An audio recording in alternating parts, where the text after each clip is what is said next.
his girlfriend likes it a lot more than I do. If BA have lost your luggage and you're looking to buy some more clothes, I suggest you get off here and buy some along Oxford Street. You know, there's a shop down there called Selfridges. Selfridges does more than just sell fridges there, of course. You used to be able to buy live lions there. You can buy pretty much anything. I'm reliably informed by a good friend of mine that you can still buy an edible spider. Don't know why you'd want to, but you can.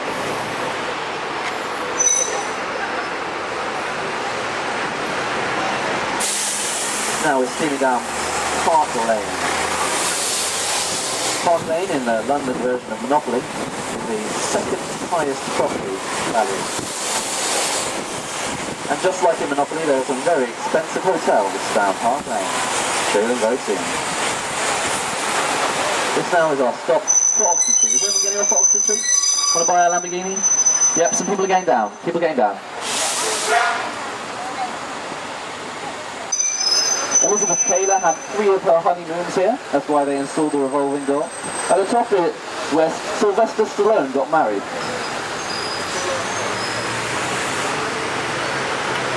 Yesterday, I think they only put 2. You can see the child leaning forward trying to quell the horses. Incidentally, this statue right ahead of us now is to the machine gun regiment. They had to have it turned around though because it was causing too many car accidents. Something to do with the size of his weapon, I think. Coming up on the left there, you're going to see the Commonwealth Gates. Those gates dedicated to all the Commonwealth countries and Nepal, who were so instrumental in helping the British Army over the years. There's also an entrance to Buckingham Palace, which will be staying through. Now I know to your left has been crowned for almost 1,000 years. If you look over the door, you'll see modern martyrs. In the centre is Martin Luther King. On the right here is the Dean's Arch, through which you get to Westminster School, where Nick Clegg was educated, and also where that polymath Sir Christopher Wren, who designed the wonder of European Baroque, not just British Baroque, St Paul's Cathedral, which we'll be seeing very soon on the original tour.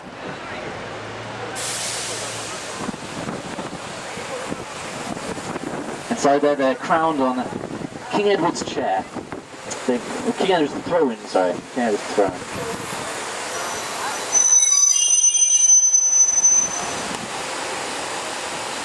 Of course, we also, when we crown our monarchs, we have to get the Stone of Scone down from Scotland, because of course, Queen is the Queen of both England and Scotland. Well, she's the Queen of all of Great Britain, the United Kingdom of Great Britain and Northern Ireland. There we go, that's the correct name for our country. Bit of a mouthful.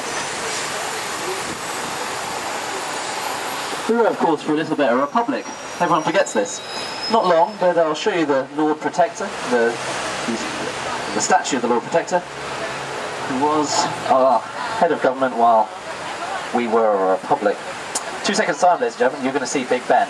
This is very famous, and I'm sure you'll want to get your cameras out. Not every quarter now. Oh, we've just missed it! I'm actually crying inside. On the left here, you're going to see a statue of Abraham Lincoln. It's a copy of one from Chicago. And up here on the right, this is Benjamin Disraeli. He was Queen Victoria's favourite Prime Minister. Why? Because he invented the title Empress of India for her. And she liked that. To give you some idea of how big Big Ben is, I mean, it's not enough just to say it's the biggest four-sided outdoor clock in the world. That minute hand is 14 foot long. What would that be in meters? 14 foot. Anyone? I'm not very good at conversion. It's like 4 meters, nearly 5 meters, I think. Yeah? Oh, 5 meters. They're currently cleaning up Parliament Square because there was something called Democracy Village here, which was a village of protesters. Now, some of them sure were legitimate, but they were turning the place into a bit of a toilet. So Boris Johnson came along, and with a very clever line, he got them out. He said, "You may be protesting, but since you're taking up the entire square, while you're protesting, no one else can. And so you're being selfish." On the right, Viscount Palmerston voted the best dressed man in 19th century England, and on the left, the Treasury, where our Minister of Finance, known as with the archaic term Chancellor of the Exchequer, works. From the top, a man called Winston Churchill watched the bombs drop on London, and if you want to watch Winston Churchill, he's just on the right, up here. It's a good likeness of him. It's close, but no cigar. Of course, you'll notice that there's no pigeons ever on Winston Churchill. The reason for this is because the maker of the statue runs a light electric charge to dissuade the birds from landing on them. On the left here, in front of Westminster Hall, which is the oldest part of the Palace of Westminster, is Oliver Cromwell. He's the one which was the Lord Protector and we were a republic. Not for too long though, because he banned things such as drinking and theatres. So we didn't like him very much. We brought in Charles II. This is one of our most famous kings, Richard Lionheart, who went off crusading. Of course he never spoke English, he spent hardly any of his time in England.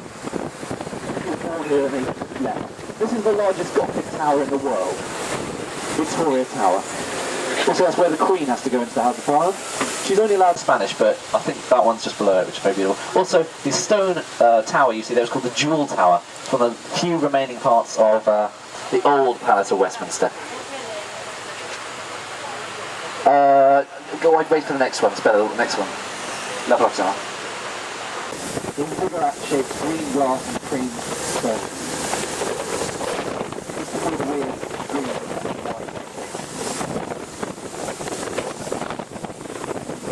Over there, the Lambeth Bridge.